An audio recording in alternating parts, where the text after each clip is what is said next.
My name is Cypher Morrison, and this is This Week in Car Audio. Tune in, tune in, tune in, tune in. This Week in Car Audio. Tune in, tune in, tune in. We'll be talking about bass, talking about chips, talking about rings. You ain't got them, zip your lip. You got a problem you haven't found, check your grounds. The show about to start. Tune in, tune in, tune in, tune in, tune in, tune in, tune in, tune in, tune in, tune in. This Week in Car Audio. Yeah. Tune in. This Week in Car Audio. Welcome to This Week in Car Audio with your host, the Judge, Doug Stockton. Co-hosted whenever he shows up. Oh, there he is. Mr. Andrew McCain. Let's see if I can't get him in here properly. Let's see here. I got to do some moving around so everybody's name is in the right spot. There's everybody. How's it going, Mr. Andrew? It's pretty good. I was hoping for an hour heads up. I blew that. I knew it as soon as I texted it to you. I'm like, oh, crap. I forgot to tell him. I have not eaten dinner, so I'm going to try and I've got it in front of me. Doing the dinner and talk at the same time. Yes, exactly. So this is the famous Alan Dante. This is my wife, Priscilla. Hey, how's it going, Priscilla? Hi. Alan is he's from Brazil, and not anymore. Yes, yeah, I'm back to US now. That's awesome. He was here before, and then my wife is actually Native American. Oh, yep. What country? US. Oh, US. United States. Yeah. Yeah, like she's Paiute, right? Oh no, she's Navajo. She's Navajo Indian. Yep. Oh. Not Paiute. That's a different kind. Paiute is what's common in Reno. That's the only reason it was on the forefront of my mind. Right. So, but yeah. So, Andrew there decided to step in. Jeffrey is why don't I have my for some reason I can't find my volume on this side over here. Anyway, dang it, this is bothering me. Anyway, Andrew is, there we go. That's the number I was looking for. Oops. Andrew's one of my good friends, been in the car audio game for a minute or two. As a matter of fact, has 33 national titles to his name. That's the wrong guy. I got Team Mini up there for some reason. Let me fix that real quick. Oh, there's Alan Dante. National titles. Oh, there to his name. A little T. For some reason. There we go. Fixed it. There's Joel saying hello. Tristan out of Bridgetown, Barbados, and his wife Tiffany chiming in over there. How's it going, guys?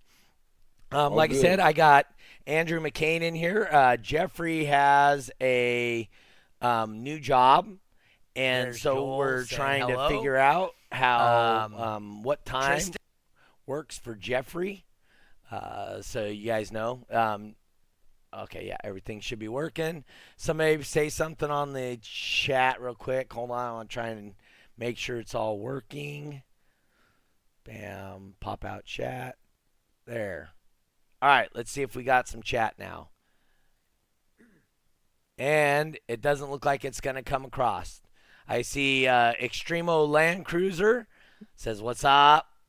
Test for some other people, but it's not coming across so that I can share it. I'm guessing I got an email last week saying it's not going to support this plugin anymore. So, all right. We're doing the rough way. Yes. I can see all the chats on a side post, but I can't bring them up on the screen.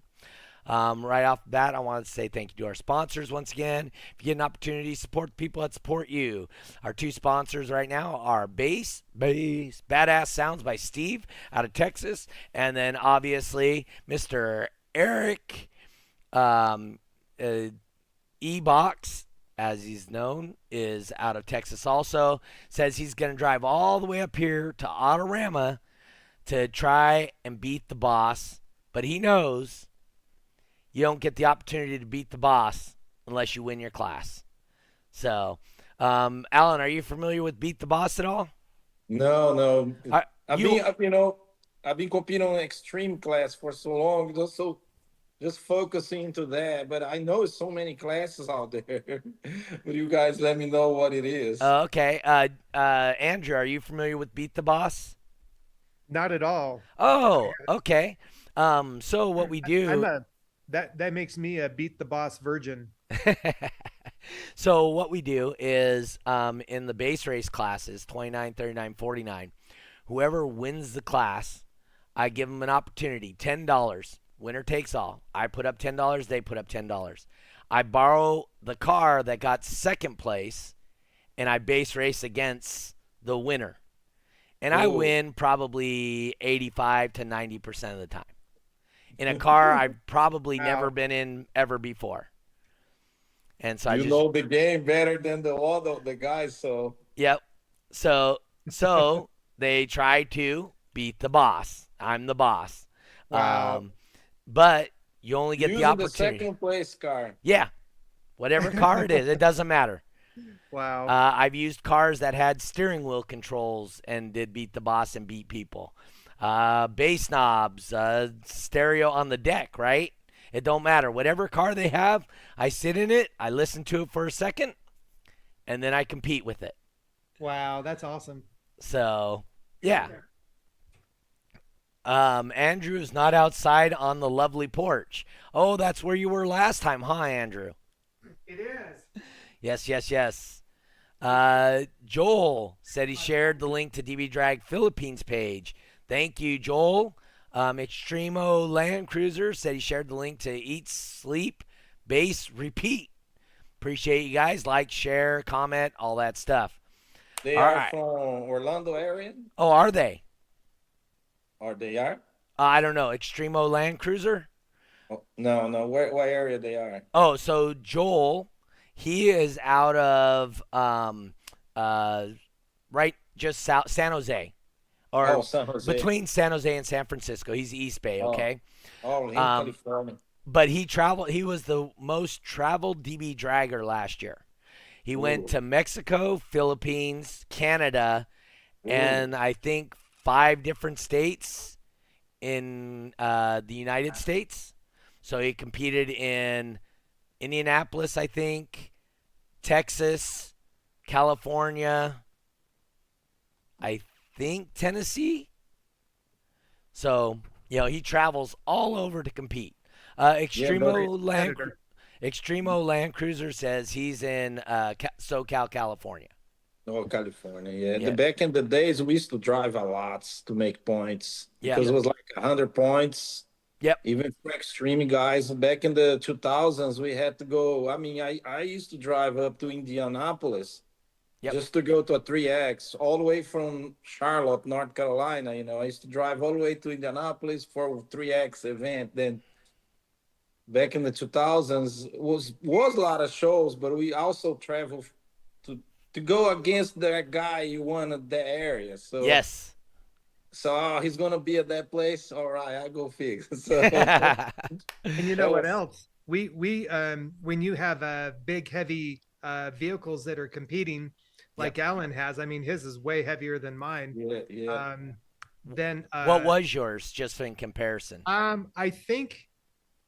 Well, I weighed it with the trailer, and I'm wanting to say that it came in about 16,000 pounds or so. And Alan, you have a Volvo, right? Yeah, no. And what does yours come in? The first one was a station wagon, Impala wagon. That one was not so heavy. It was heavy. The car weight is heavy. A station wagon Impala, it's a heavy car no matter what.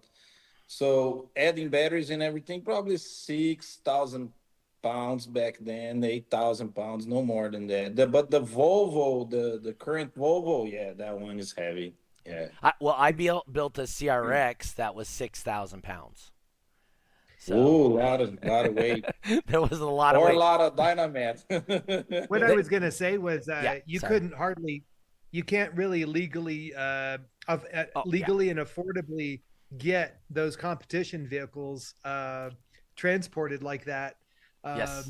I mean, Alan would have to have an 18-wheeler right now to handle that kind of weight legally. Yeah, I think my old, I sold the Volvo. Oh, I did don't you? own.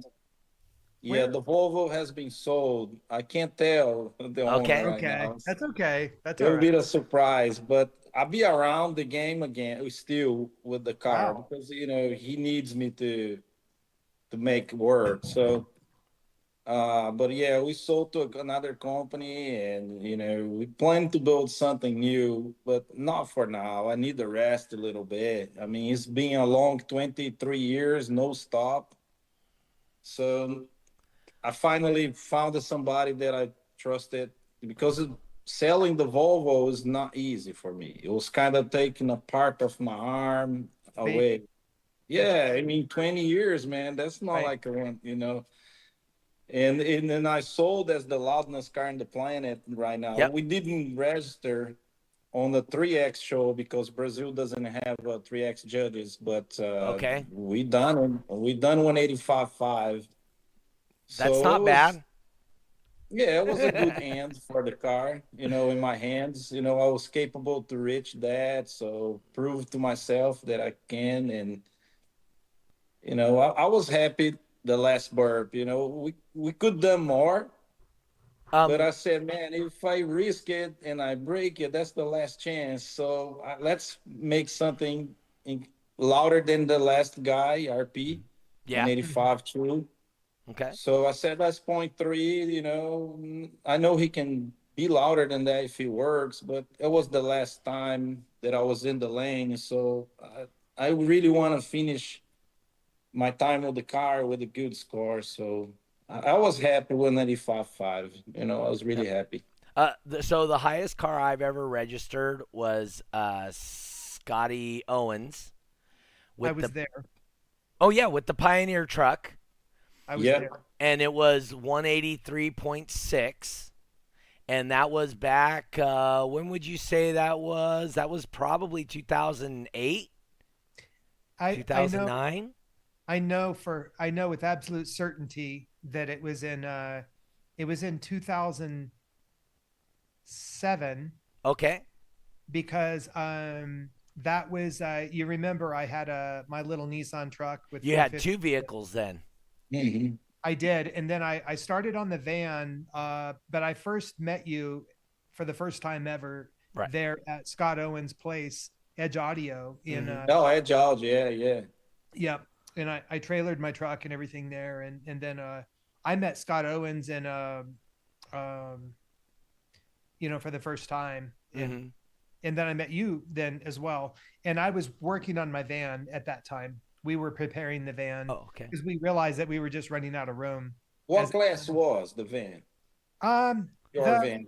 the truck and the van were officially in Super Street 3 to 4. Oh, 3 to 4. Yeah, They're all very competitive class. A lot of cars. we had 51 16-volt kinetics in there, and Ooh. yeah, I call it a voltage sag test. I've never heard anybody else call it, but when your voltage starts here and then it sags down, a fluke meter and some other high performance meters can measure that drop. Mhm. Well, Yeah. I call it a voltage sag test. So we were dropping over 4 volts. Oh, But you only were don't were you that still many over batteries, 12? so a lot of power. So A lot of power. What's that, Yeah. Dante? Were you able to maintain above 12 volts then? I was, but bear in mind I'm starting Yeah. at 18, No, and no, no, that's fine. I mean, because if you can stay above 12, then you don't tend to blow amps because of a voltage, right. neglect. Yeah, you blow them for other reasons. Yes, yes, you definitely blow them for other reasons, but it's not because of voltage neglect, right? So Yeah, lower impedance, lower impedance rise. When you work with more than one speaker, you know, they're not gonna play the same. So Dominoes, right?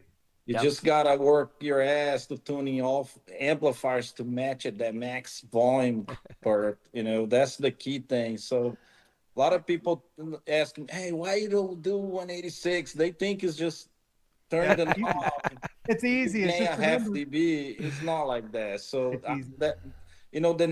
the next volume could be the hell. Imagine me. I ran before 12, 15 Ks in my car. If I blew up 6 or 8, how Yep. can you disconnect them in amplifiers really fast? So the thing's gonna burn to the end. So for extreme cars in like my position, I try to avoid any kind of problems. I prefer a speaker to blow up than an amplifier because amplifier is a hassle, man. All that smoke and shit. Mhm.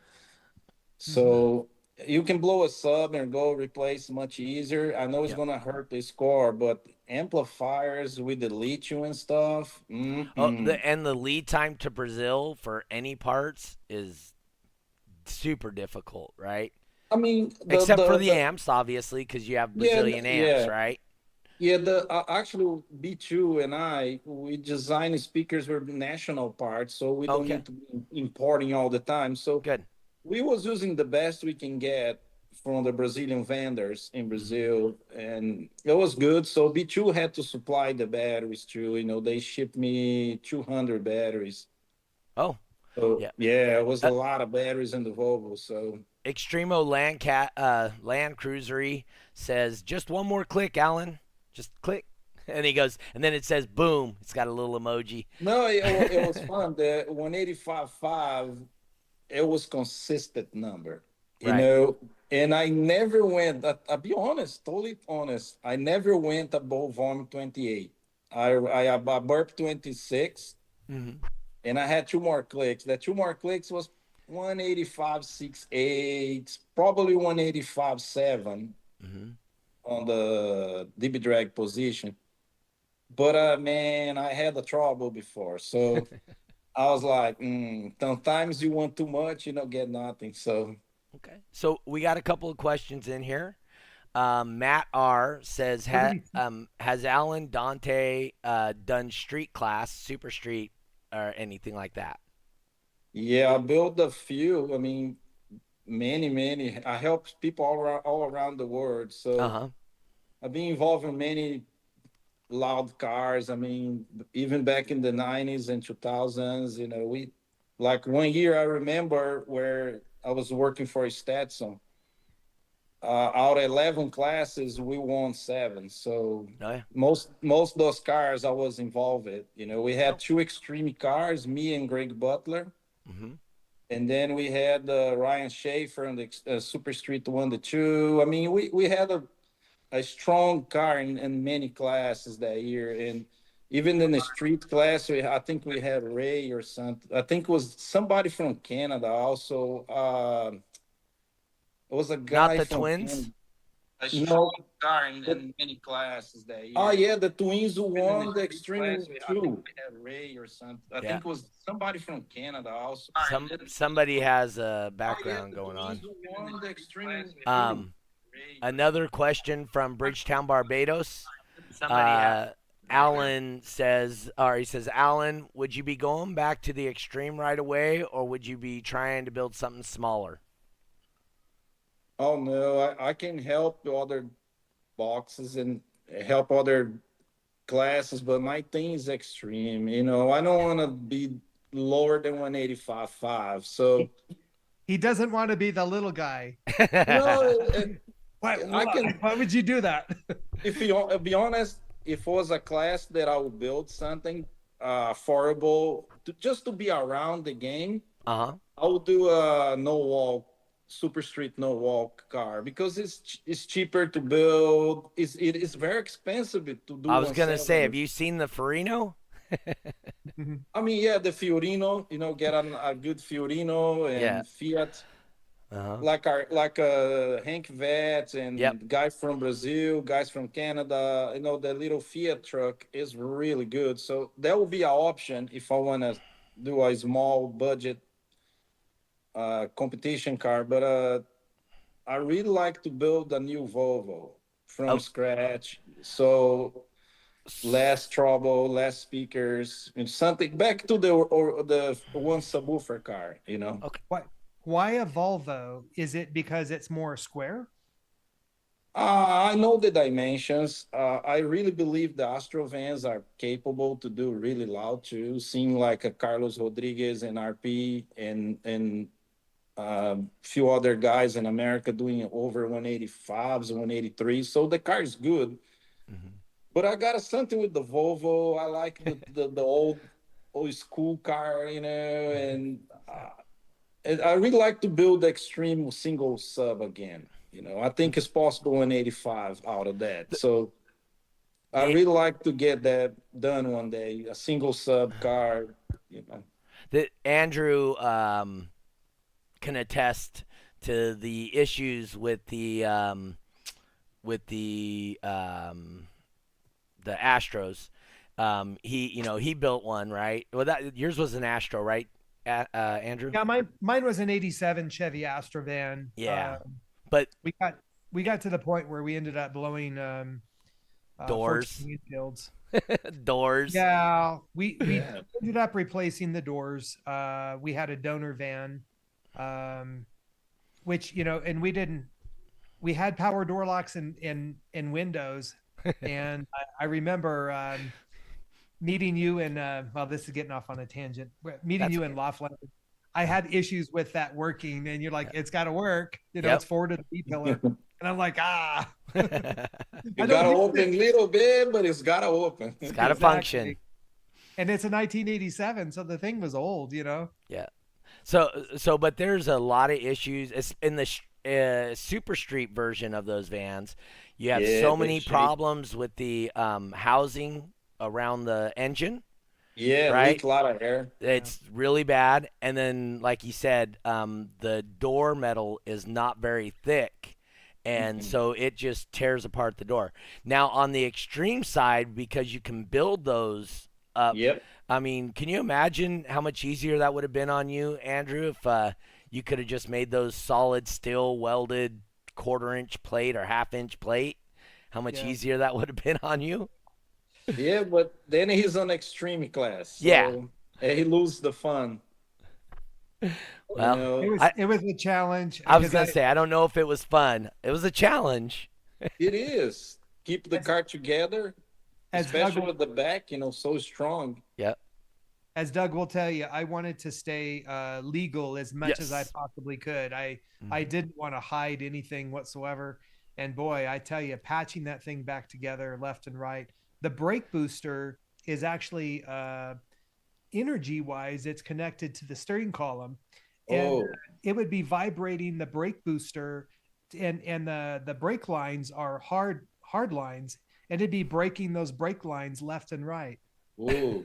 I didn't hear about that. Because it's very, very violent. The sound hits the front cabin. You want to rip apart.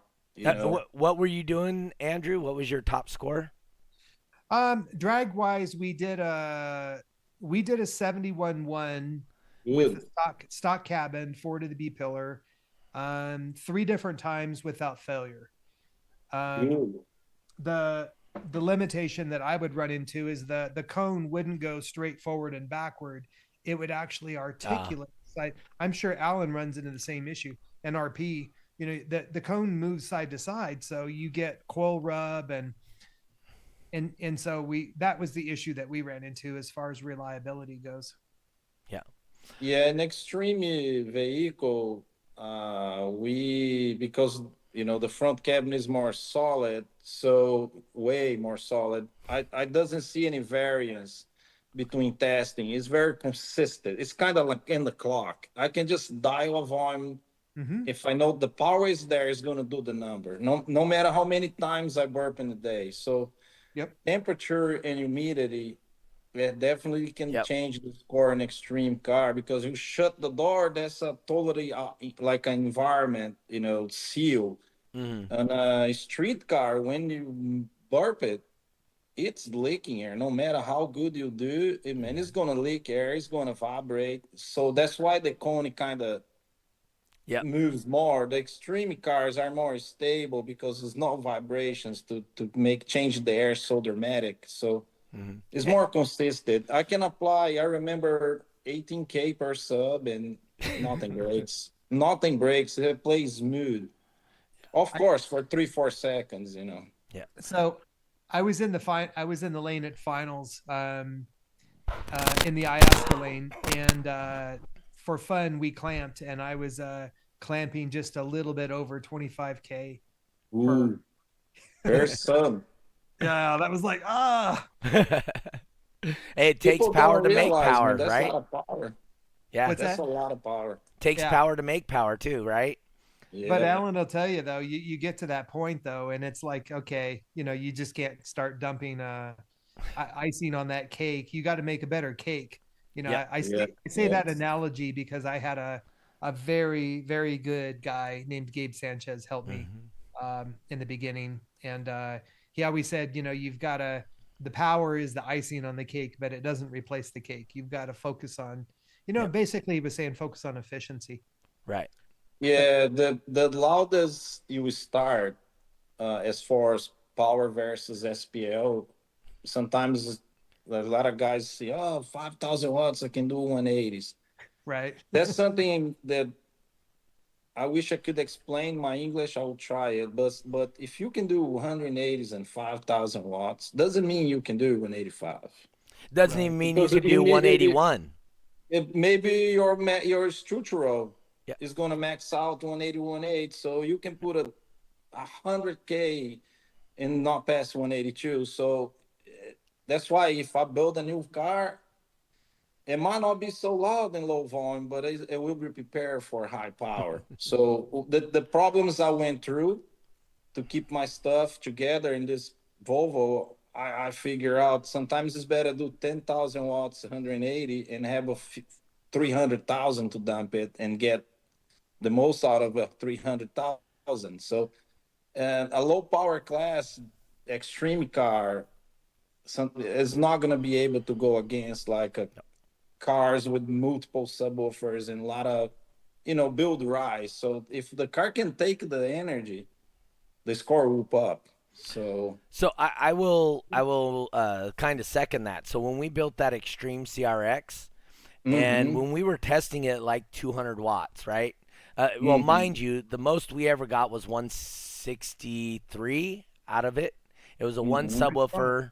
I mean, this is a long time ago, right? This is when top score. Actually, we were going one subwoofer, and I was racing Nathan Munson to be the first one to hit 170 with a single Yeah, subwoofer back. This yeah. is 2001, right, or I think 2000? 2000, 2001. Yeah, yeah, Yeah, yeah. the So red, orange little Honda, no? that's right, the little CVCC he had. Yeah, yeah. But we would test at like 300 watts, and we were able to get 58s, 59s consistently with 300 watts. But when we would go in and we would put our full amplifier power to it, which was realistically only about 2,800 watts, right? We would only go up 1 dB, going from 300 watts to 2,500 watts. We might go up half a That's so dB, right. 1 dB, at most. And we were adding gobs of power. And so we finally learned that we can't make an adjustment and test at low power in an extreme Exactly. vehicle. You Right. gotta be, the experience that I had over the years, building, rebuilding. The car needs to start right because it costs so much nowadays to build something. I mean, Mhm. if you just realize to build extreme car right now, I will go 50 grand easy, Mm-hmm. easy. You'll burn $50,000 like that. And if you don't know what you're doing, you don't even do 170s. So, yeah, man, I know I can build it, but it's very costly. So you got to think about the 300,000 watts. What's going to happen to the car? You know, how are you going to seal your doors? How are you going to contain all that energy? You know, it's how you're going to hold the acoustic energy inside the car. So if it vibrates some percentages here and there, that's the loss. So I figured that vibration hurts more in a high power application than anything else because to seal the doors is not so hard, especially in an extreme car. Door Right. weights of 1 ton, you know. So seal a door is not a big deal. Once you bolt that thing in, the air is not going to come out. So Yeah.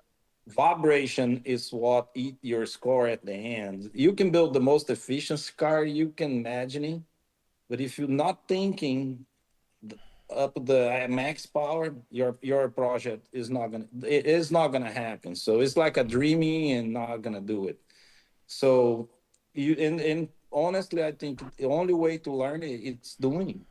Yeah. There's no books that show you, oh, your walls needs to be this thick, blah blah blah. Dude, you gotta make it happen. So that's why it's so unique, you know.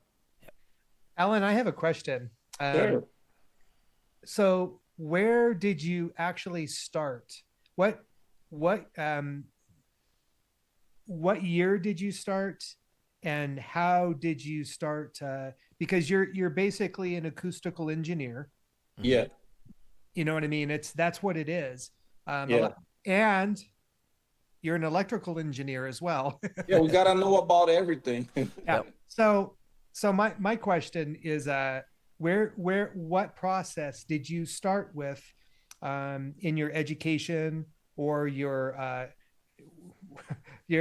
what where did you start, and how did you get to You where you? know, if we go back to the first box I built in my life, Which my first box was a JBL GT12, 125 watts RMS subwoofer. It was my first subwoofer in my life. what year was that?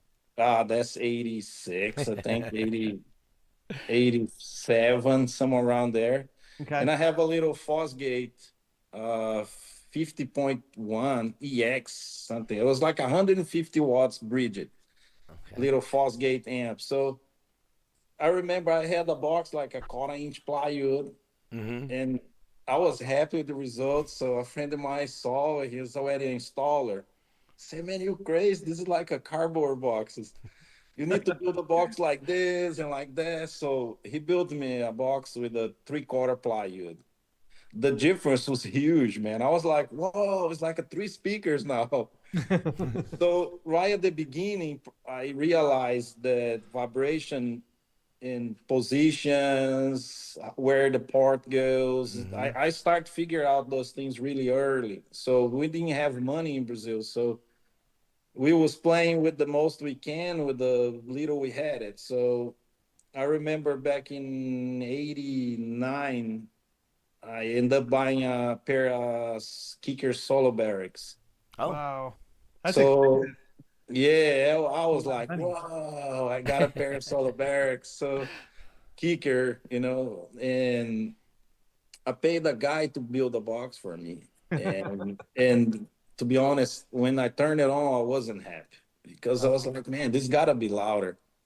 So that system got me hooked up to SPL because I was like, I gotta make this work. So I ended up getting like a second in my class in Brazil, like I think it was 141, and I did 142.8 something for national streetcar back in the at that time. So say, man, I think I know what I'm doing. So in 90, I think it was 97, that's way ahead, I went to my first deep drag show in São Paulo.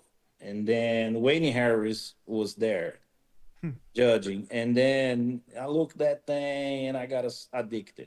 I was like, "Wow, that's what I want." And I was helping other people. I was not competing in 87, in 97. So in 99, in 98 was actually my first DB drag run.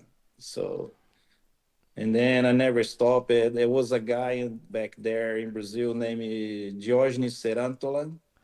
and another guy that we call Ricardo Fontana. Those two guys was like doing 172 dB, going against Alma Gates, blah blah blah. So that Mhm. made me think about it. You know, they let me look the cars. So that's something that spiked me in the head. Say, no, I want to build extreme car one day. So in '99, I moved to USA to do that dream because I didn't have the money in Brazil. So I had a friend that moved to US, Ricardo, and he was sending me pictures on the mail. You know, he get like a pictures in the show and put pictures on the mail and send to Brazil. It takes like 2 months for me to see the pictures. What was the name of her? The lady that you were getting pictures of. What lady? I'm joking. Oh, We're getting pictures. no, yo, he was sending me pictures like I remember he sent the pictures from guys from Canada, 20 Hertz, Oh, also Alma Gates and the lanes, and then like Fred Jr. He used to go Fred to Wright. NSPL. Yep. Yeah, he used to go to NSPL show because Ricardo was living in Charlotte. So NSPL and Junior, they from High Point, really close to Charlotte, 30 minutes. So that's how I got it. Like in '99, it's like, man, you gotta come here. You waste in Brazil. So I came to US in 1999, and then me and this guy start build my first extreme car. It was a station wagon Impala. Hmm. So we got a sponsor by US Amps back then. You know, US Amps gave us like a cost of amplifiers, Hmm. Wow. and That's then awesome. we got a digital design 9515s. Also, we didn't Oh pay cost. That was like a full retail. yeah. Yeah. uh, um, That's Tristan it out was of so Barbados said, "You guys were building cars when I was in Pampers. That's great. So you can teach us the right way to make awesome builds." It was fun because the first extreme car we managed to use 9 speakers and Hmm. 18 amplifiers. We was going to be like really loud for the five to nine, I think. I think it was 90 plus. Uh I huh. think I think it was 90 plus or 90 to 15. We was gonna be very competitive for that class, but when we first turned it on, man, it was disaster. It was like everybody doing a 70s and we like a 58. It's like fuck, we all this money we can't get loud, and that's how I got hooked up to a single sub class. One day I pull it out everything. I said, man, I gotta place this thing somehow. So I got a single sub in there, and we went out right up to 166. I was like, what?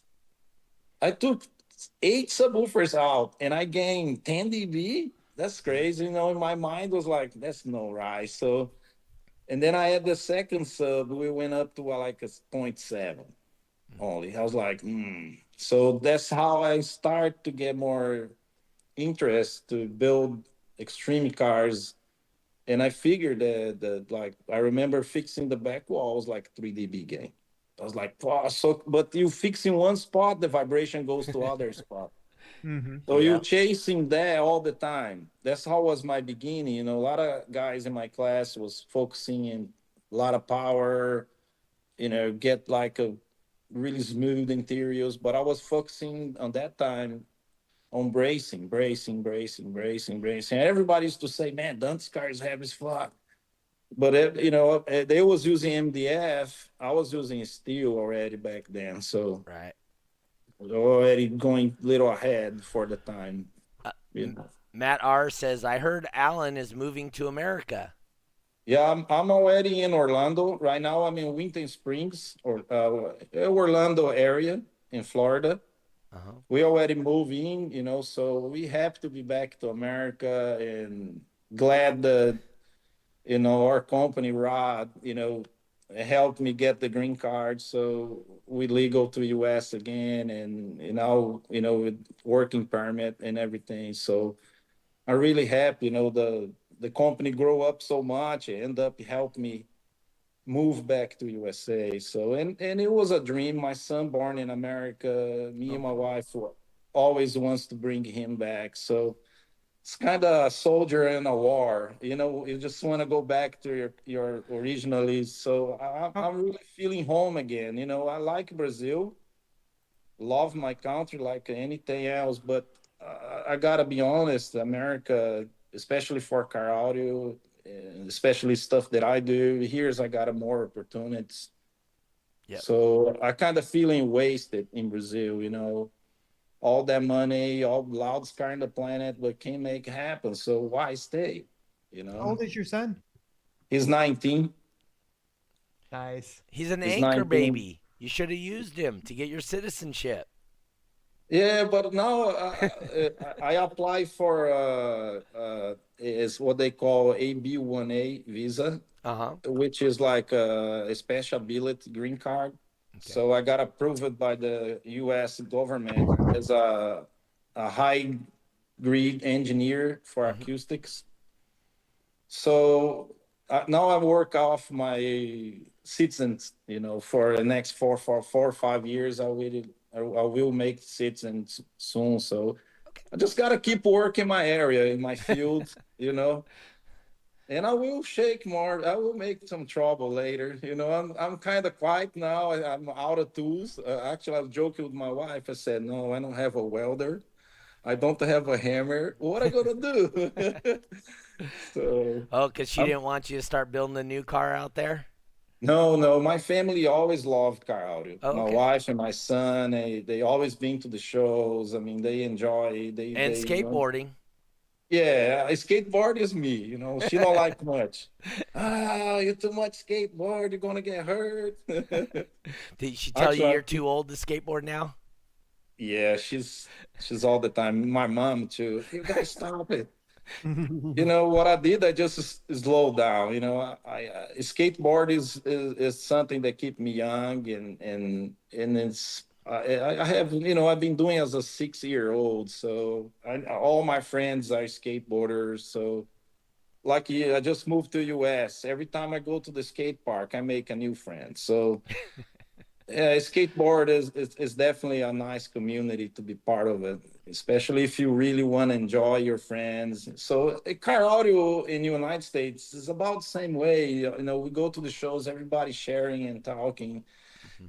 So it's the same thing. You by yourself in your radio, so it's kind of like the skateboard, you know. But the car audio is definitely got me hooked up, man. It's my blood, you know. I really love car audio, and I will do anything to keep this sport alive, you know. That's why I took it for this long, you know, without Mhm. quit it 20 some years. I think I'm the oldest competitor right now is that's still competing. So Right.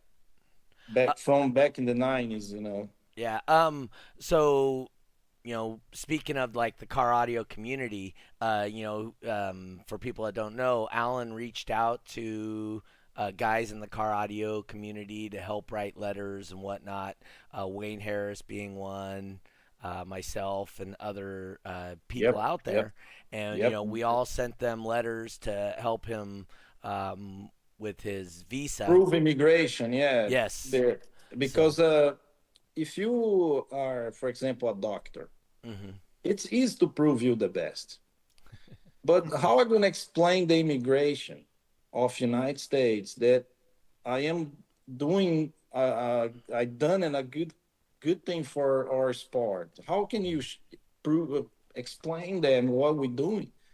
So I had to kind of work with the U.S. immigration both ways. So I had to explain what car audio is, and at the same time what SPL is inside the car audio, and explain why it needs that. You know, that's how materials get better. I mean, in a daily drive cars, you can test it, but Hmm. in an extreme car, you will find the shit. So you will find the weak points on Hmm. any product. It's easily you put in a speaker in an extreme car with 30,000 watts in your hands, you will find the end on that sub somehow. So it helps the technologies. You know, I take this as me. You know, I work for example, digital designs. You know, the Kevlar cones and all this crazy stuff that they did. we're using the SPL all around the world, guys from Finland, Ching Loud, me, and a few other guys around the world giving to Didi a lot of ideas. Oh, why not do this? Fix this. So we know the trouble that everyone has. So I think the car audio SPL gets to a point where it helps companies to develop better product. So that's why I think it's important to keep alive, the sport, and people understand what's behind it. It's not just building a subwoofer. It's put your soul into it. Yeah. Especially on hand built speakers. I really think people should appreciate more.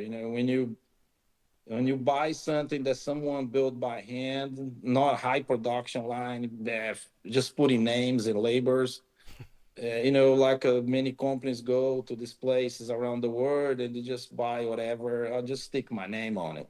They don't even test it. They just trust it, whatever they telling them. So the companies I've been working in the last 20 years doesn't think like that. They want a specific product. They want to design something different. They always chasing for better product, better technologies, because this end up benefit everybody. Mm-hmm. I think that's the way to make better products is exploring the product, and the competition gives you that. Mm-hmm. I'm sure like something I did, Andrew did too. He had went through the same problems that I had in speakers, and every competitor the same way, no matter what class. Mm-hmm. Yeah. So we always find the burning line, which the daily drivers they will find other ways to destroy a product. But us, man, we tell the companies, say, look, fix it this, man, you don't have problems. So that's why I think DB Drag and all the other associations are really valuable for engineering and companies that wants to grow their business doing good products. So Mm-hmm. it's a way to prove yourself too. Yeah. So to elaborate a little bit on my question, you started in the 90s, or I'm sorry, late 80s, building your first enclosure. How did you come up with the bandpass design and the console? Was there other people doing that, and you just Actually, I always tell people that you never born knowing everything. I was a good guy in the point where I could look somebody build and I know why he's loud. Mm-hmm. Some guys was just loud because they got a good seals around the doors. Other guys are louder because they done a really great enclosure job. Other guys was so smooth that I was looking everybody, and I was like picking up a little from everybody. Like the band pass concept. The first time I heard about it, that was in 2005 in Cleveland, I think, World Finals. Mikko Virta from Finland. Finland, yeah. That's what I was going to Yeah, ask you. Is that the yeah, reason you did the Volvo? Is because they did a Volvo? they brought the Volvo in Yeah. 2005 to Yeah. US. So Mm-hmm. the Finlands was around the show, and I was competing with that's 2000 and 8, yeah, I yeah. think. No, If that's it was 2000 Cleveland, no. Mikko Virta showed me in 2003 the okay, design. so that would have been in Nashville. Yeah, it was in Nashville, but they Yep. wasn't competing. They was just Oh, okay. around the show. So in 2003, I bought the Volvo. They told me, say, look, because we was all DD team, Mm-hmm. so we share information. So I remember Mikko Virta showed me the console design, and I didn't understand nothing. I was like, what this guy talking about? So I got it back home. I bought a Volvo. I started work on it, and I didn't have the wall. It was just like be honest, I was trying to go kind of like a superior sound system with a single sub. Remember 175? Mm-hmm. Back in 2003, they slammed the finals with a single sub. I mean, 173, 174, 4, I think they did with single sub, and everybody else like 168s, 170s. Yeah. I was like, man, there's got to be something there. So I was working with the kind of superior sound type idea. And then one day we decided to build the wall right by the pillar. Just see what they do. So just by closing that part area, we gained a lot. So then, of course, we tried the console. That's another 10 dB. So it was like, I think the biggest jump was actually when I done the sixth order. The fourth order, it was 2003, 2003, 2004, Mm-hmm. 2005. Then in 2006, I decided to go Extreme One with the ported enclosure instead of seal chamber. And then because I saw I think it was who was running a ported six order. I think it was Steve Cook. Oh, I think it was Steve Cook at finals. He did like crazy score. I think 175.1 or something, 2004, 5. So I had that in my mind. I said, no, I got to go to the ported enclosure for my class. So I try build the wall behind the wall. I moved that baffle around and I figure, man, no, behind here is louder. So I found the sweet spot, using like a 3/4 plywood wall with a 10-inch subwoofer. I kind of moving around to try here, try there. So I figured behind the louding wall, the band pass wall, I had less cancellation and I could move back and forth to get front wave and back wave hit the same time. aligning. Yeah. Yeah, because for extreme single woofer sub, you had to really work that position because you only have one speaker, so you got to take the most out of it. So, and then, man, I remember the first 180s in my garage. It was crazy shit. It was crazy feeling. Yeah, because No. everybody was chasing that number Yep. for DB drag racing. So, see that number in life, it was like, what the hell? It was crazy.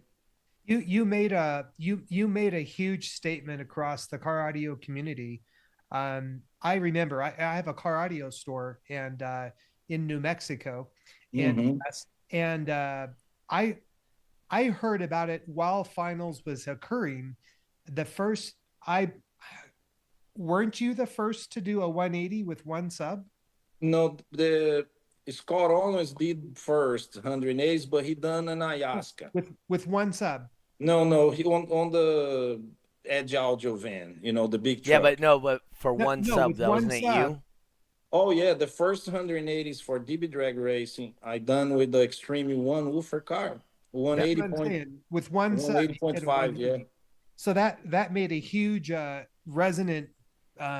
That was like a big to do that you did a 180 with one sub. It was like, oh my god, what kind of sub was it? Everybody yeah, wanted to know. And of course, they always think about it as they think about the ingredients. Right. They don't know that the chef is more important than the ingredients. yeah. To be honest, in 2006, I won Extreme One woofer class. I was the world champion for 2006 finals. And then I won the death match against Edge Audio. Mm-hmm. Oh, So yeah, I end up beating them on that match 5 minutes running a single sub. So What man. was the prize for that year? I think that it was the only year they only gave money. I think it was like $5,000. I think Plus, for they first passed place. around the cup. So, Yeah. That year I didn't have the World Cup trophy yep. because Scott Owens did 180, no 178.7 Uh, in Extreme 5 Plus, and I did 178.2 in Extreme 1. So so we was really close. yeah. So I will tell you, when you did that on the judges portion, because we had our own judge talk and whatnot, and as judges, I used you as pointing of, look, the amount of subwoofers isn't as big of a factor as you Mhm. think it is, because look, Alan just took one subwoofer and he was just as loud as five plus class. Yeah, Scott Owens had 12 Pioneers Yep. and 48 amplifiers. Yep. I had the two DDZ2s amplifiers, and a single 9918. So DD. So it was a full DD system with the XS power. So Was that a Neo sub or was that a No. ferrite? it was Ferrite, the Ferrite. 2006. Oh man. It was, yeah, we did the 78 2 with the Ferrite. Dual In 0.7. in 2006, the amount of ferrite he would or the Neo he would have needed would have cost about $500. The thing about we tried the Neo that year. We was doing like a 79 one. But at the last minute, I ended up burning the voice coil. I tried to go with the 4 amps on a single sub. I burned it up, so it was my fault. And we didn't have the framing time to ship anything. It was like a day before finals. So I put it back the 9918, took 2 amps out, put a system that I knew I can win finals. Okay. And the other thing too with Neo back then is we were trying to figure out how to cool the subwoofer, right? Yeah, for SPL we didn't have that problem. Yeah, like we could heat up the coil. Half hour later it was all back normal. But for daily users, oh yeah, yeah. We the best Neo blocks we had, I think, was NE32s. We up to NE54, I think, right now. So the technology on Neo blocks got a super stronger now, more dense. Yeah. So you can. I mean, and like you said, the thing. I mean, like I said, the cost for the Neo blocks back then were just cost prohibitive to do it on everybody side. The full Neo system was the Chinloud from Finland, the Volvo. Oh, okay. Yeah, they had the full DDs, Neo subs on there. There was the guys actually that beginning there with digital designs. So I kind of jump in the game testing after they already done a whole lots for. So they benefit a lot, man. All this technology out there, it comes from those old SPL cars for sure. I mean, nowadays it's really hard to come in new ideas. I only see people copy each other and just mixing ideas to make it something new. But nobody's actually creating something so different. Didn't they have 2412s? Isn't that what their thing was or something like that? I think there was a lot of speakers. I think it was 17. I think it was 17 or 24, 12 inches. There was ones 12 inches. Yeah. So I remember when they did their record and we had to do the breakdown. And they had a little access door for the side. Yeah. And we opened it up, and like half the motors, there was so much pressure, it just sheared off the motors. Yeah, broke the baskets out of it. Broke the basket, and the motor connection just sheared them off. They're sitting in the bottom of the box. So, man, I mean, think about amazing. it. The baskets was not designed to take that much weight. No, they were magnesium, right? A lot of magnesium baskets then. It broke very easy. So the first time I tested the Neo in my Volvo single sub, it was good because single speaker, you can see everything. You change a little spider, you know right away. Yep. But with 24 speakers, think about it. Recon there all the time and take in and out. This means a lot of work. Yeah, so I built a car that did 56.6 on 1500 watts and a single 12.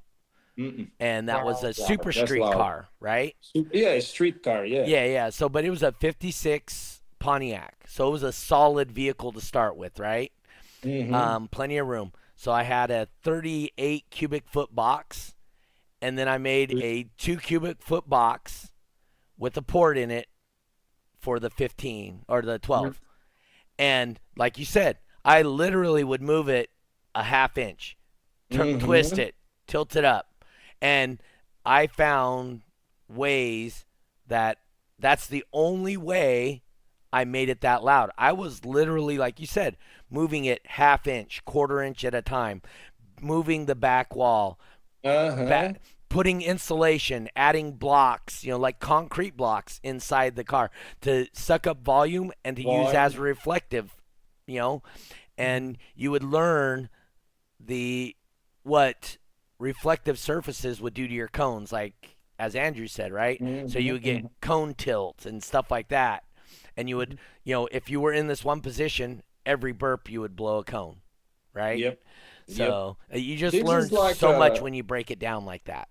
and one thing that I tell a lot of people, when you have like a 300,000 watts Hmm. to burp it, Yeah. you gotta know what you're doing. It's like you driving a Lamborghini. If you do something wrong, it will cost a hell. Yeah. So when I saw actually RP with I think was not 36 South eights, I was like, and I was using 12 amplifiers. I had so many problems already. I look, man, this guy got to be crazy. He's going with 36 amplifiers. I mean, what the hell? He gonna blow up the Astro van. So it was, it's funny that I always find the people to compete with me. I never Yeah. was alone. I never won one finals or one number that I was like the only guy in the class. So I always have somebody to go against it. So to motivate it. Hmm. And the same thing with the other guys. So I was there to push it. So I think the to be honest, the biggest push was how, the guy from Brazil with the other Volvo. So me and him, we chased first and second for many years. It was like 5 good years we going after each other. So I finally win. But he was a tough guy to beat it. How from Brazil. How was definitely Oh the yeah, Hal. hardest. Yeah. Yeah, he was So the hardest competitor that I had in my way. So in RP, I doesn't consider it a competition because I was about to finish my career on SPL. So I only want to do a personal score. So I didn't really care what he's got to do or doing. So I was more about me. I want this number so I can retire it. So my idea was to stop forever Hmm. after the 185.5. So, but it's not gonna happen. So people, yeah, they already pushing me. So, like I said, I have a dream. I really like to get the single sub Volvo again running. So it was a dream, and I think the technology we have in back in 2007 cannot compare to what is available now. So Yep. we're talking about 5 dB in equipment if you know how to use it, and easily, just by comparing the current Volvo that I have, be capable to hold 12 speakers in there. It wasn't a joke, figure out how strong the car needs to be so all the energy gets into the mic. So it's a single sub, we don't have that kind of problem. So it will be more a happiness car. So a single sub car is easy to ship around. You only have two amplifiers to be worried, probably 10, 12 batteries to four amps. maybe 4 amps. Yeah. You aren't gonna do two. Eight. You know, 8. I could do eight. you see 8 amps, man, on a single sub, that's Yeah. insane. So I was running sound digitals and 185.5. I run the SD 35 case. I Hmm. say, man, that's like 150 volts, 100, no, 100, I think 198 volts we was getting output. Yeah, I So was gonna man, say closer to 200 volts. Yeah. Yeah. that's insane. So that's per coil. Yes. You know, two amplifiers like a 400 volts, man. That's insane. So That's Alan, insane. Ah. a couple of questions. Are you are going to continue competing in Extreme? Is that correct? And Yeah. when do you what is your goal to to start competing again? What class and goal do you have for yourself? Yeah. I like I said, if I had to go a small budget, I would do Super Street No Wall. Okay. Not because the guys are in the class, because I think it is a class that you can really show what you know, because you're dealing with no wall rules and all that kind of stuff. But the class I really love it is the extreme. So, but like I said, to build extreme car, I need to have a garage, tools. I just landed in US. It's been like 40 days that I'm back to USA. Mm-hmm. So just for the fact that it would take me a year to get a shop together easily, think about it, I gotta buy all those tools, man, all over again.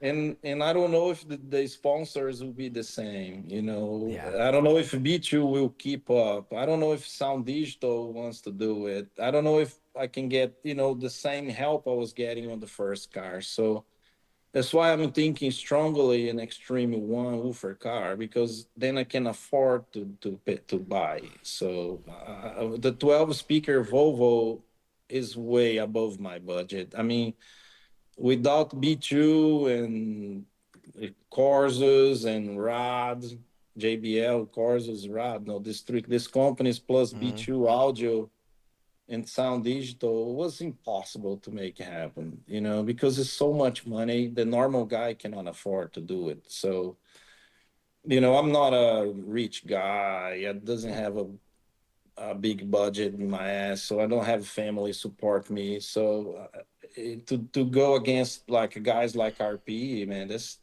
$500,000 investment for normal guys. So who's gonna do that investment Yeah. just to beat RP or get a 186? And nowadays, I don't think so many crazy guys out there that can do that kind of investment. Because if you don't know how to do it, you gotta pay somebody to do it, and Yep. it's Yeah. not cheap. It's not cheap, man. You can't pay somebody to do it, That's right. And that's why I think a single sub makes sense for my budget, and I think it's possible 185. Are you so you're talking no wall, or are you talking extreme for single sub? No, extreme. If I go a no wall class, I'll go the most amount of speakers that I can fit. Okay. 810s or something. Whatever it fits under that glass, so you can do ton and power, because it is going to leak air and vibrate the front so bad. So then you need the extra push from more speakers. But if you're talking about extreme, then you need efficiency. Yeah. You build efficiency car first, then already, because I build the strong structures, like the framing in my Volvo, the 12 speaker Volvo, man, that thing, it's solid. Mm-hmm. It's solid. That thing, I mean, like I said, it's like a clock. I can burp 300 times and do the same score, consistent. No matter what. If the temperature is right, I will do over and over and over and over and over and over without breaking anything, because it's sealed, tight, no vibration. I tested you can barely hear outside. The Volvo, I was capable to hear outside after 178. Up to 178 dB is very little noise outside the car. Just a zzz, that's about it. Yeah, like, people like, what the hell is doing that big number? Yeah, it's efficiency, But efficiency means no vibration, good speaker placement. I mean, you work out the whole scenario, all the variables. Yep. You didn't left one penny behind it. You work your speaker position and then back wave, sound back, adjust gains, adjust scope, radio. I mean, it's like Andrew said, we're not as simple installers, because we need to understand about batteries. We need to understand about amplifiers, speakers. I mean, if you don't know how to take TS parameters, how are you going to build extreme car competitive? You need to know to use your tools too. A lot of people, they get like a term lab and they want to measure the SPL. That's it. Yeah. So the SPL you see in the screen, if you know how to use it, checking many frequencies and other stuff together at the same time, like check your power, your impedance rise, your temperature, blah, blah, blah, blah, blah, so many things at the same time, you will understand why that scores like that. So, like I said, you can buy the tools, but if you don't know how to use, you only see numbers, actually. So have you ever seen the Competitor's Edge software part of TermLab? I don't understand your question. Say again. So there's a part in TermLab called Competitor's Edge. And so it records all that information for every one of your burps. It records temperature, time of day, voltage, voltage drop, impedance rise. It records, I think, like 112 different matrix for every single burp. Yeah, but think about it. You can record all the information, But but if you don't know how to read it, at the right? end of the day, you need to stop and look at it Yep. and go through and uh, look the numbers from temperature. Yep. Okay, higher humidity today, Right. and like for example, I give you a sample in 2019. It was like the last time I ran on a multiple point event. It was the World Finals in Brazil. Wayne Harris was there. Ray, Ray Ray, Choi. yeah, Yep. Ray Choi was there as a head judge. It. Mm-hmm. So I showed Ray my book. I said, Ray, look at this thing, man, because I was so deep on tracking things. Mm-hmm. We came. I remember showing this to Ray. He can prove. He can say I'm not lying. I said, look, I was in 1,000 meters above the sea level, Mm-hmm. and my efficiency with 1,000 watts was 172 dB. With 1,000 watts, the Volvo was doing 172 dB total power. Mm-hmm. So at ocean level, I was doing 172 with 800 watts. So I was like, whoa, that's 20%. Yeah. That's a big Therefore, difference. yeah, 20%. It's not like, like I said, I always think in the overall picture. So I told Ray, I said, look, I think I can do 185.1 because I was doing 184.8, 184.7 up in my shop. So, the Ray was like, it's possible. So we went to a volume where 182 dB range Mm-hmm. and 20% less power. It was 182 again. And I said, well, you see that? It's keeping up the efficiency. So I learned that if you can really understand your car, no matter where in the planet you go, you will be able to track your efficiency again. So if I did know back then, I even had played the wrong frequency. Yeah. Because it shifted from 65 hertz to 66 hertz. So Yep. frequency went up, but the score also went up about zero point 0.4. So, if I didn't track, I Mm-hmm. was going to keep him burp to 65 and didn't know what happened. Yep. So it's really important if you investing money to track and understand what your readings are. Why Mm-hmm. this power, why this impedance, why this, why that, because it's especially in guys like you guys, street cars. Mm-hmm. Like Angel said, like he go and break a door. Right away, he knows the door already hurt him. Yep. But some guys they think, oh, he's ripping, that's fun.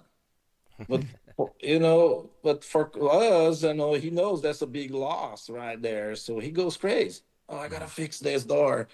So I don't know if Andrew went through this, but I remember Ryan Schaefer Yes. from Border Motorsports. We was, and that was 2005, I think. He was buying the Jeep Cherokee Mm-hmm. doors on every junkyard. We used to be stopped on the road and, hey, do you have a Jeep Cherokee in there? Yeah, I Yeah. do. I want the two front doors. Man, he was like They're like, what the hell? he had to replace doors all the time. So that's extreme cars. We don't see that. So, Man. Alan, if somebody were to start a build and want to get serious, what would your suggestion to them be? Where should they start? What should they listen to? What should they watch? What should they Okay, read? so if they're going extreme, the the beginning, you need to be a good welder. If you can't weld, don't dream 185. Car made out of MDF is not gonna do it. I don't care how good you tune it. I don't care what you tell me. I'm not gonna believe it's possible because I know it's not possible. You really need to strong as framing to start. Mm-hmm. So another thing, after you spend thousands of dollars building your framing, remember you got to deal with the walls positions.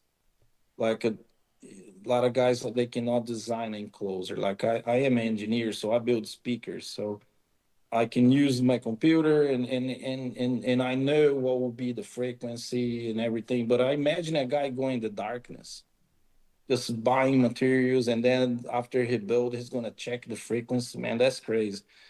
So for the amount investment, I suggest that at least to get the basics, from learning how to check your power output, check your frequency, check your temperature.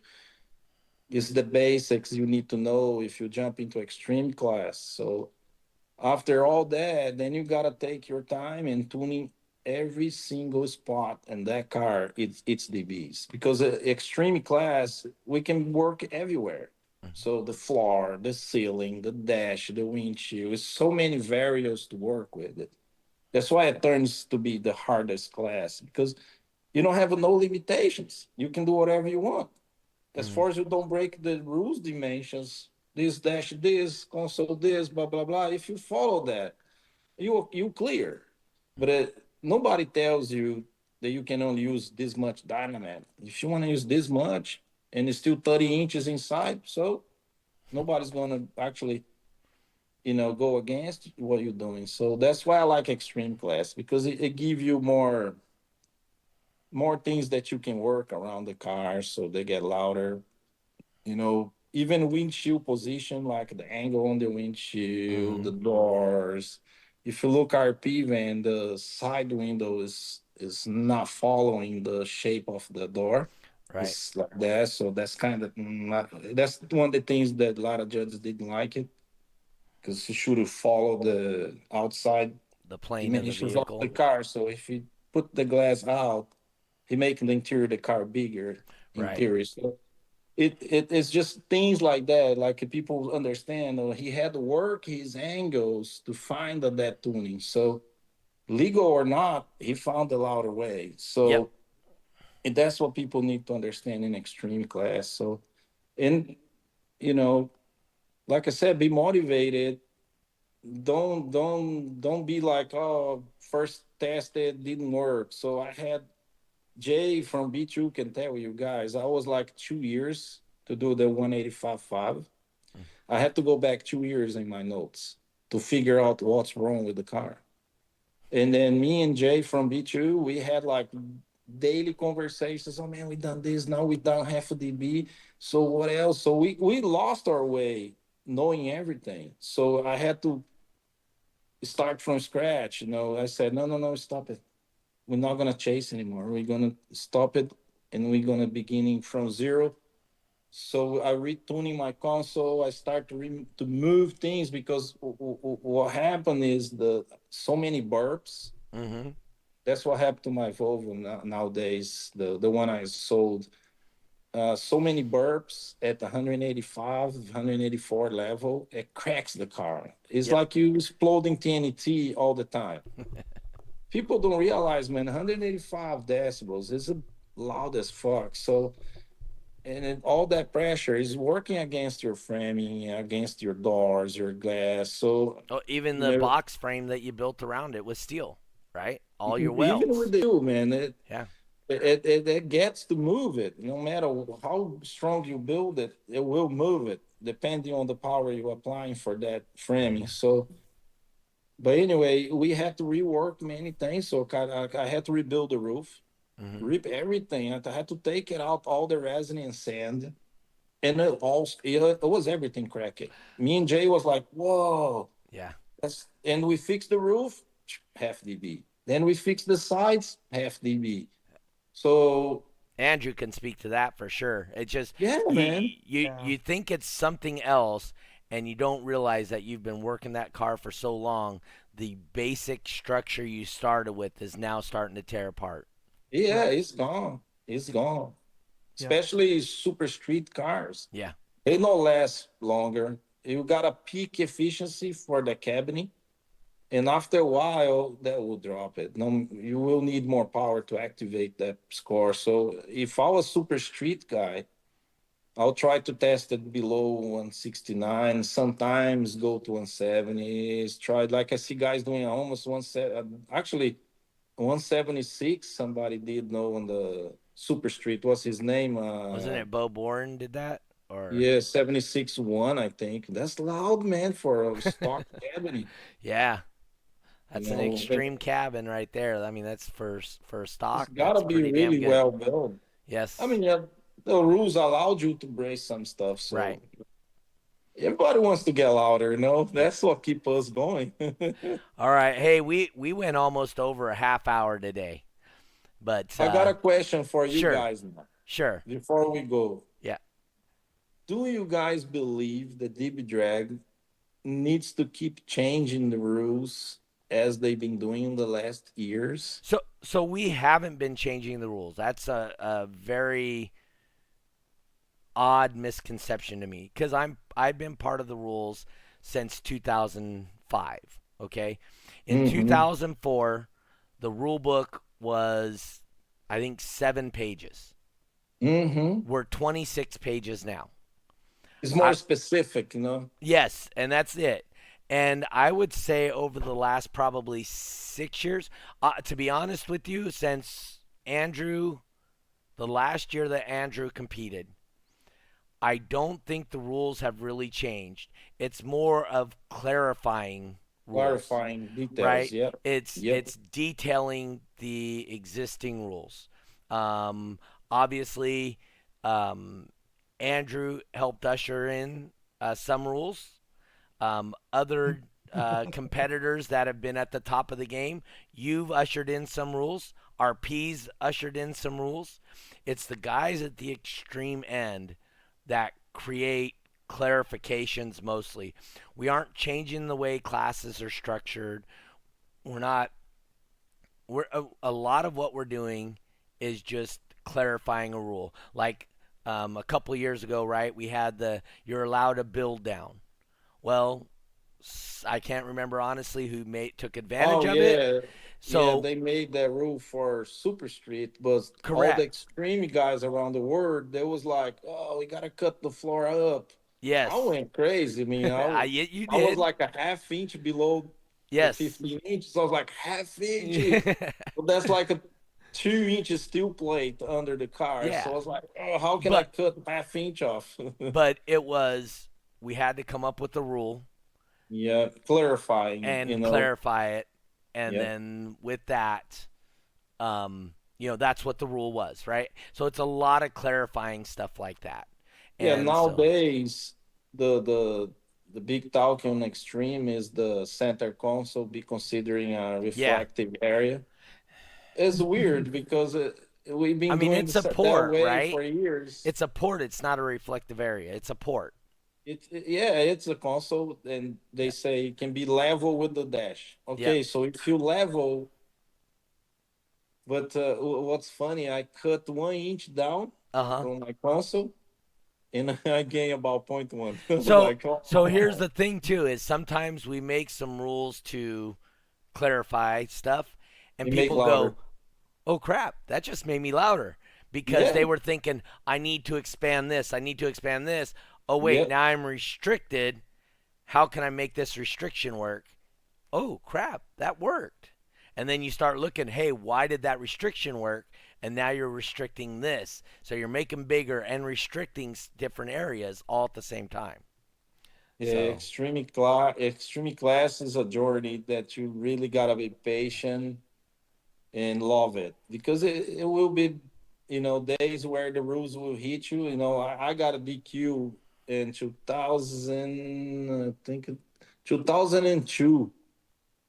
I got a DQ by a CD. I was yeah. competing in World Finals with the 2001 CD from DB Drag. Was it Tor? Oh, It was a Thor. He came by me and say, "Let me see the CD." Yeah. I pulled it out. That was 2001. It's like you DQ, and I Did he was like a write final DQ on your round. windshield? Yeah, he stick DQ in the windshield. Yeah. That was Tor back in the day. Yeah, and I was Absolutely. like, man, come on. that's a ridiculous rule, in my opinion. I It It understand is, is. but why, but it's a ridiculous rule, Yeah. no, Alma. I especially remember Hey, Alma Gates. just so you Alma guys Gates know, didn't Don like it. Don Hebig's in the chat says what's going on. And then the hardest worker always finds the score. yeah. That's what That's Don right. Hebig says. That's right. You gotta be working and focusing, and like I said, hard worker, but work is smart. Yes. Because if you just hitting the hammer, sweating, Yep. sometimes it's not the way. Sometimes you got, like I said, you gotta I track will it down. I will say, I mean, I've told this to Andrew before. I truly believe the people that excel in the car audio industry are some of the smartest people I've ever met. Yeah, And for me personally, I always want to be the dumbest guy in the room. Andrew's a great example. Andrew is freaking smarter than you can ever imagine. The guy is super bright. figure Um, out things quick. yeah. You, Don Hebig, Ray Choi, Nathan Munson, Yeah. his kid, right? For Um, Munson. yeah, Christopher Mm-hmm. Munson. Just Mm-hmm. insanely smart people. And you would never know that, and you would never be involved with them in your life if it wasn't for car audio. Yeah, like especially for deep drag race, Yeah. I've been all over the world Mhm. with deep drag. I've been in China. Mhm. Deep drag took me to China. And in 2019, me, Wayne Harris, Ray Yeah. Choi, and Jay from B2, we flew to China to introduce DB Drag there. So we built many cars on 2 weeks just to go to one show and start DB Drag in China. Right. So I've been in Sweden, many countries around the planet. So many. Yeah. So building systems to be loud for DB Drag racing. So I really believe DB Drag connect people. Mhm. At the It same time does. you're competing, but like I said, I was from Brazil. I used to go to the shows and like Chris Norris, all these Oh old yeah. school competitors. They used to come to me, "Hey Dante, come here. Let me show you something. Yeah. Did you Mhm. see this? Can I try in your car?" And that, always open. I was Yeah. not that kind of guy. Nah, nah. And always learning, man. I don't know if you guys remember him. Who? I forgot his name is. Chris Norris has been on the show, so Chris Norris, yeah. I mean, Chris Norris is one of the guys that helps, but William. William was a kid that was working Chris Norris' van. And William be honest, Collier. William Collin, yeah. Yeah, and I've had him on the show too. Yeah, he's Mr. nice and Knowall, we smart used to kid. call him. Yeah, Mr. Yeah, so Knowall. one day he came over to my Volvo and said, I think it was like 171, and he told me something about my back wall. I was like, nah, my back wall is good. When you try to Yeah. not take the guy and he put his hand in the back of my wall, said, burp it. And I burp it. I said, then put your hands on it. I put my hands on it. It was like, whoa, I could feel it. Yeah. Like, man, you're losing a lot. So I went back home and I fixed it up. I gained 2 dB. See? Yep. So if I didn't listen to him, I know everything. You're not gonna, sometimes you gotta, like I said, hear the others, because our community is not so big. Um. It's not so big. We just looking around the planet right now, we only have how many extreme cars? Right. Right. Right. Right. And probably. Yeah. It was So, massive. It was absolutely massive when I started. yeah. Oh yeah. My first World Finals was that I attended was in '94, and there was hundreds and hundreds of vendors there. Yep. Yep. Yep. Yep. And in my class alone, I think we had like 150 some odd competitors. You imagine that Yeah. one class. Yeah. One, yeah. But even back in 2008 and 2007 that I 2006, won, 7. Yeah. Well. there was a lot of. I remember Extreme One. Yep. 2006 was 25 cars. Yep. To I was clarify, like, that wasn't in that one class at World Finals, but that was overall in the class. Yeah. oh, overall, but Finals. still, There was still, like 2 or 3 dozen at You World see? Finals. Yeah. All right, guys. We went to super overtime. Don Hebig's in good. there. Don's gonna be on February 20 something. I got him already scheduled. So can't wait to get Don on here. So he's gonna talk over all our heads about how we're all building cars wrong. So can't wait to get him on here. We may have Jeffrey again next week. I need him to kind of figure out his work schedule. We might have to move the show to start at 6 instead of 5:30. But those are all things we're working on. Obviously, I missed bowling tonight because I'm actually enjoying this a little bit more than I probably should. Like I said, I always like to be the dumbest in the room. One of my best friends out there in the country, Mr. Andrew McCain, smart, And intelligent guy. wow. Yep. We got Alan Dante, world traveler, that's just freaking insanely smart. Built the loudest vehicle recorded so far. It's not a great Legal, ain't always. legal. Yes, legal. It's not a lot of time we get to talk to people like this, in Yeah, this it world. was same for me, have the opportunity to share it. I wish my English was a bit Oh, better. it's Give fine. me a few months. I'll get straight. All But right. yeah, man, I can't wait to meet you guys around America, meet everybody that been chatting on the internet. So all the good friends I made over the years on the internet. That's 14 years. So can't wait to hit up the show, buddies, have a fun, and hope I can get it back to the lanes. You And you need to get out here to Autorama, one of our best shows on the yeah, West Coast. Andrew I will vouch come, I for it. come one day. I come one day, and our company has a warehouse in Los Angeles, but Okay. and we didn't got the burn Oh, side. good. So yeah, Okay. so I Uh, will be traveling to California for sure for work. cool. Our Uh, our company is kind of growing right now, so that's I awesome. had to visit. I All had to right. visit. So anybody you'd like to say thank you to sponsors or company and all that? Shout out them.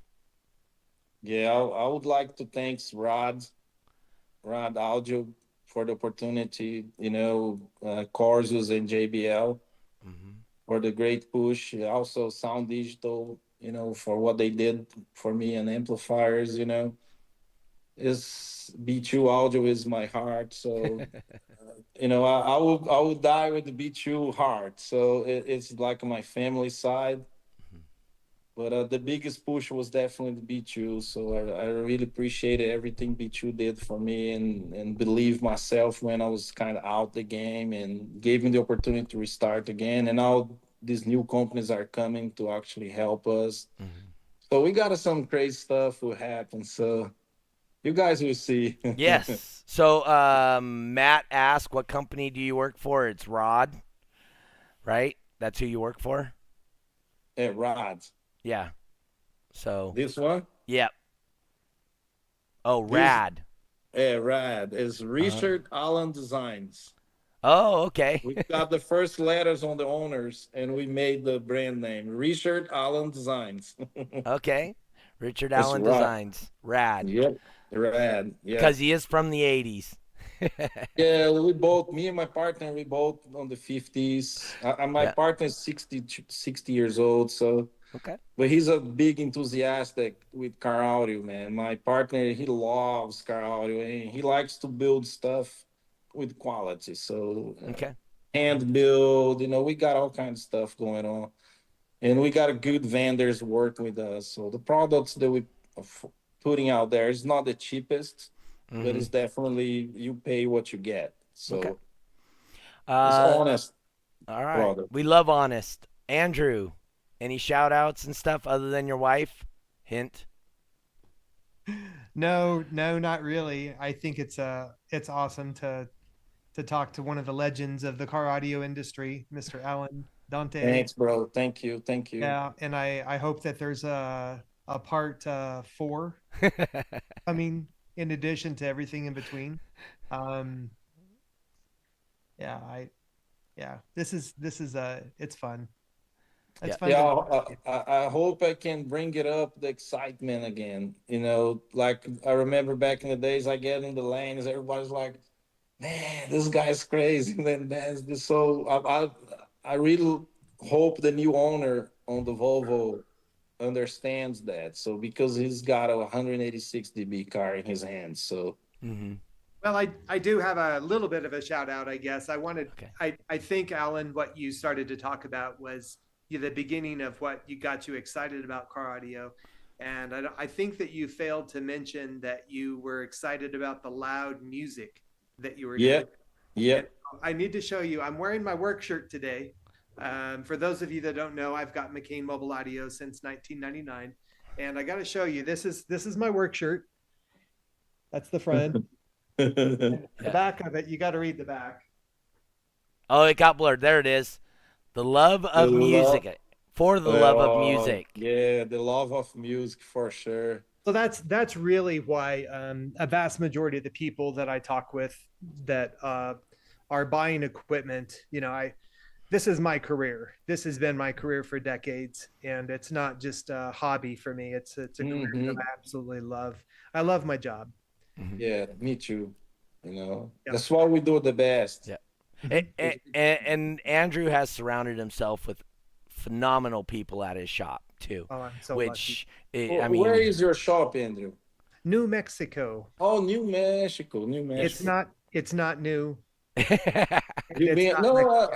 Mexico. I will be traveling to visit dealers. The first year I will be hitting the road, visiting dealers. I will focus in the business side first, yeah, of course.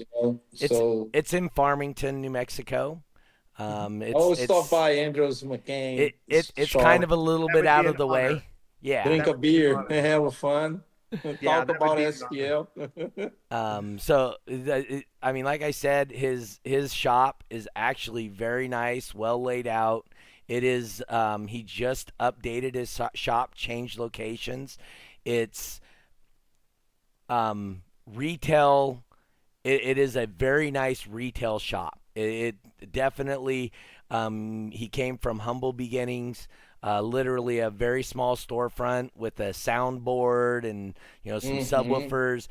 To now he has a phenomenal, like, I mean, what are you at, like probably what, 2,000 square feet of Ooh, retail that's big shop. space? That's big 2000 shop. in the retail front, and then Yeah. about 5,300 for the shop. Ooh, that's Yeah. really a lot of space. A lot of space. Yeah. Yeah. And like I said, so being he's an honest person, and has a phenomenal staff. I mean, he's lucky enough he can disappear for So 2 lucky. weeks and doesn't have to worry about his shop. Knows Right. that the people I that are don't think there. so. Well, no. So I'm very seriously, lucky. I'm the serious. the Yeah, it does. people Yeah, there, yeah. he will not even. He doesn't worry about them stealing from him or taking advantage. They Oh no, help him Brazil. out. It is like I said. Not everybody has a set of employees, but you don't get those employees by not being the right type of boss. That's sort of my point. Yeah. I I had many business before, Mm-hmm. and to be honest, the best way to get your employees motivated Mm-hmm. is when they see the owners there with them. Mm-hmm. And sometimes they fucked up. You instead of give shit, try to understand why. And maybe it's your And fault. help them through it, right? Because I learned it from running production lines for digital designs and a few other companies. Most of the time when the employee does something wrong, is your fault. Because they training like for example assembling speakers. If you teach it how to assemble it is one thing, but if they understand what they're doing, Mm-hmm. so that's different than just gluing parts. So I think in his shop is the same way. Anybody can go there and change a radio. Any guy can Yep. pull wires, but it's got it the right way and the wrong way. So it's up to Andrew, no Andrew, to be the supervisor and put the level of work his company needs to be. So as a businessman, I can see that a successful car auto store nowadays is really hard.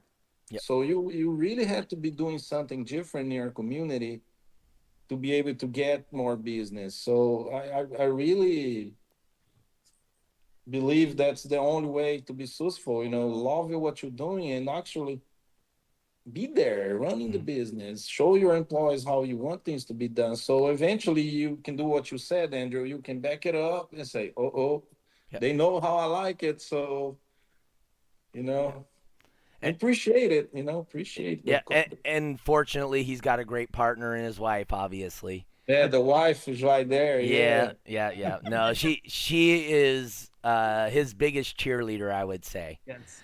And without Since her support, 1983. yep, and without her support, it'd make it very difficult. So, Same thing home, man. yep. Without my wife and my son, there's Mhm. no reason to be around. So Your it's favorite son? say what? Your favorite son? Like I have one son, So so he must be your favorite. Your favorite. yeah. We try to have a more, but God didn't let us, so Okay. we stick with one.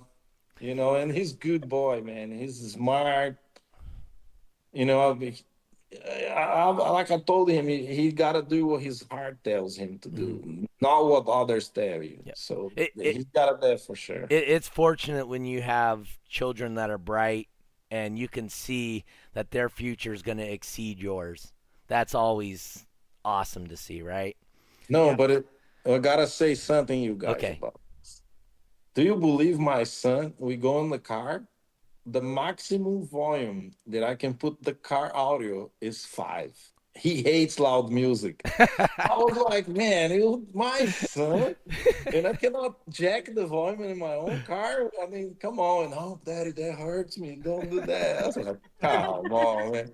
It's fun, he's been my son, the loudest guy on the planet, and then he doesn't like loud music. All right. All right, guys, it was Hold on. great to Hey, share it. hold on. I'm going to shut the podcast down, but stay on. Don't hang up. I'll Sure, talk to you sure. afterwards.